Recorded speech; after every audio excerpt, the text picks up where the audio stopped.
If meditation is approached with great seriousness, it becomes clear and obvious that the ego mind, the person that you took yourself to be, is a fictional character.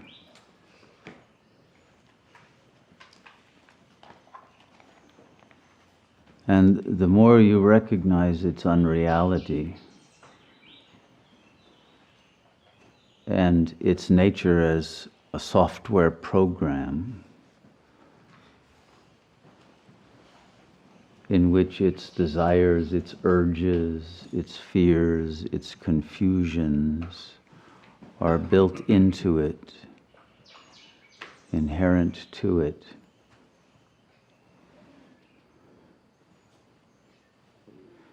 and that this program is designed to suffer and to create suffering for others.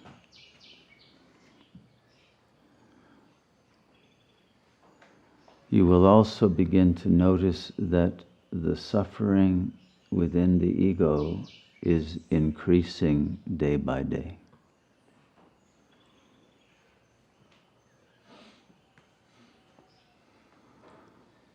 A point will come, whether you have reached it today or not, that it will be of the highest priority to get out of this fictional character, to be free of the suffering and the confusion, the dread,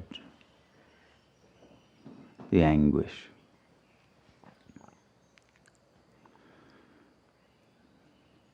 Throughout our world today, people are suffering as never before, in the West as well as the East. And there's a massive epidemic of suicide because people cannot handle the anguish, the pain, the emotional suffering that they cannot either endure consciously or escape through drugs or through any other means. Little do they know that suicide doesn't end the suffering, but actually makes it worse, because the ego doesn't die, it enters into a bardo state from which no one can awaken one from the nightmare of the ego.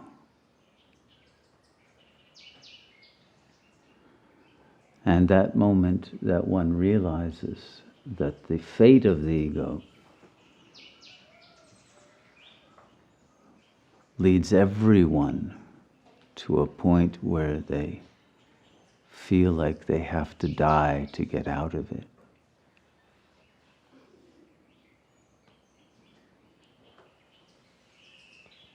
Can only be prevented if one realizes that the ego can die while you remain alive.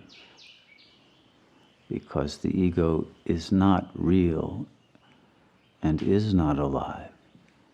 It is only an artificial program.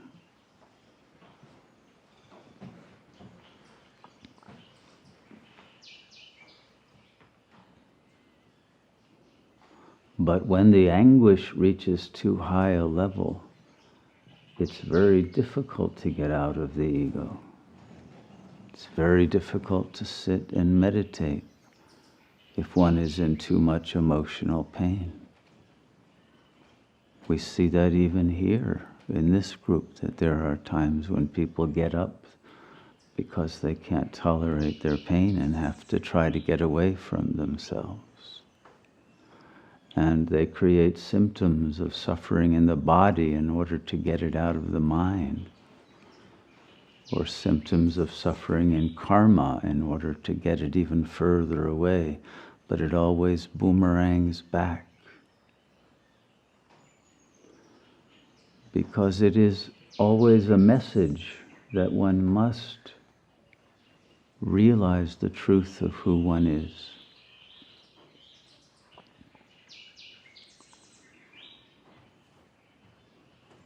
And so there are ways of deconstructing the imaginary character of the ego, using logic,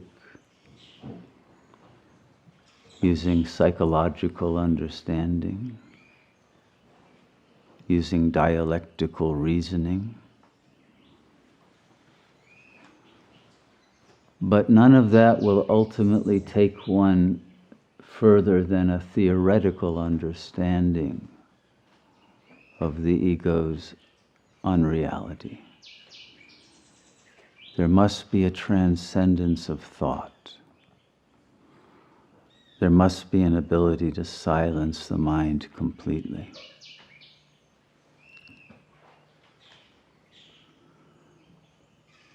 The problem is that the ego identifies with thought. The ego simply is a stream of thinking. And so the ego cannot eliminate that stream without eliminating itself. And because it has a terror of the void, even though it hates the suffering that its own thoughts create, it fears even more the end of that. And it fears having to face what is repressed under the stream of conscious thinking within the shadow. It fears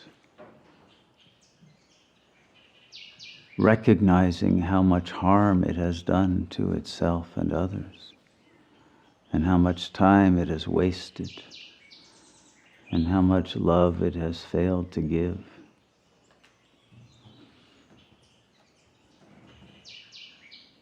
And how many opportunities for growth it has passed up. And so the ego's reservoir of shame at some point becomes too great to face, and one prefers simply to die than to face it. And yet, that's when one has to face it without any cushions. But one cannot process it after death. It has to be done while the body is alive. And when one succeeds in tracing back the truth of who one is and extracting the true self from the ego mind, one discovers that the self has nothing to do with the ego's story, nothing to do with its beliefs, nothing to do with its traumatic experiences, because the ego was never born. The ego has never been created. It is simply the silent witness of the experience that goes on within the matrix of the mind.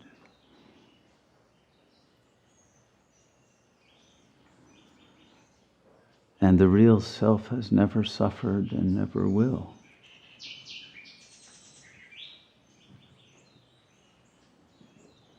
And the real self is not a bodily being, nor does it have a form of any kind. But the concrete thinking of the ego can't grasp that. It's too ineffable. And so the mind wants to hold on to a self-image of a body and of a finite nature that can be controlled and seemingly kept in a situation where one can defend it. But there is nothing to defend. The self cannot be harmed. And the self does not die, nor was it ever born. And the moment one recognizes the truth of this, one will not return to the illusion of the ego.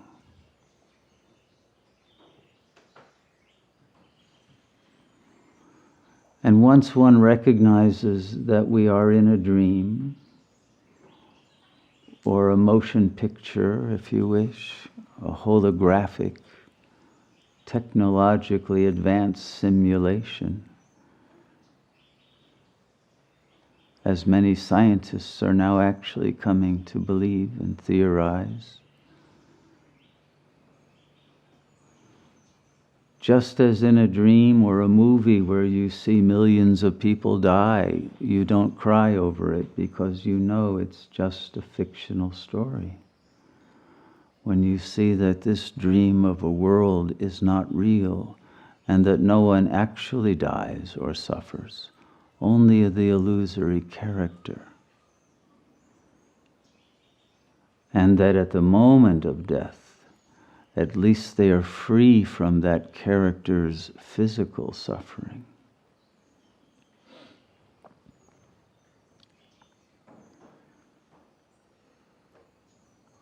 One understands that this world is a school. It is here to teach us something about the nature of reality that could not be taught without entering into a laboratory such as this, in which we experiment with different forms of of consciousness and discover the consequences on a large scale of the interaction of those different kinds of consciousnesses. And what we have discovered is that the ego consciousness cannot survive in a world with peace, with love, with harmony. At the soul level it's possible, but the soul is not stable. As we have seen, there is an entropic process that brings about a fall from soul into ego.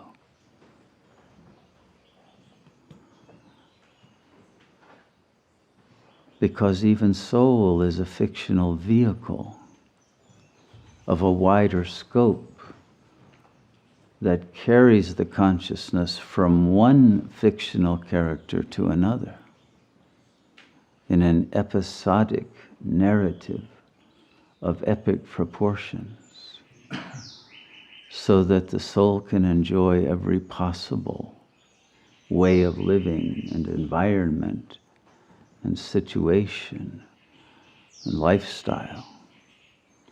But all of us have had many lives and many deaths, and we're still here. But now we're at a point of approaching planetary death. And the creeping Armageddon that we have been experiencing for the past number of years is about to increase its gait to a gallop. And we will look back next year at this time upon this year and think this was paradise.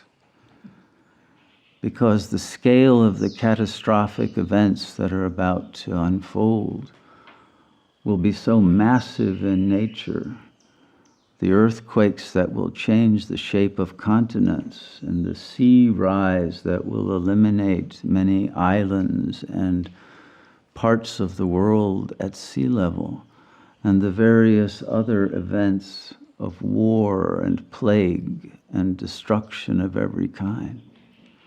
And even in a place as peaceful as Costa Rica, the economy will collapse and tourism will stop, and we will see that there will be massive violent crime and food shortages and every possible problem.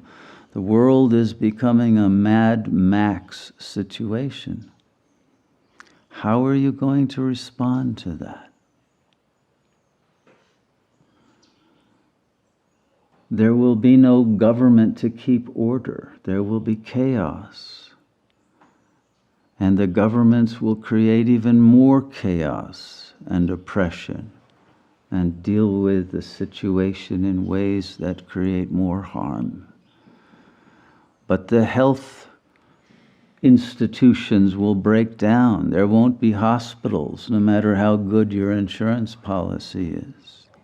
And there won't be any of the other things that we take for granted. And in many places there'll be water shortages. And there will be an inability to drive your car and get out of the city that has become a jungle because there won't be any gasoline. Do you understand the nature of the situation that we're about to face? And do you see how close it is, and are you making preparations?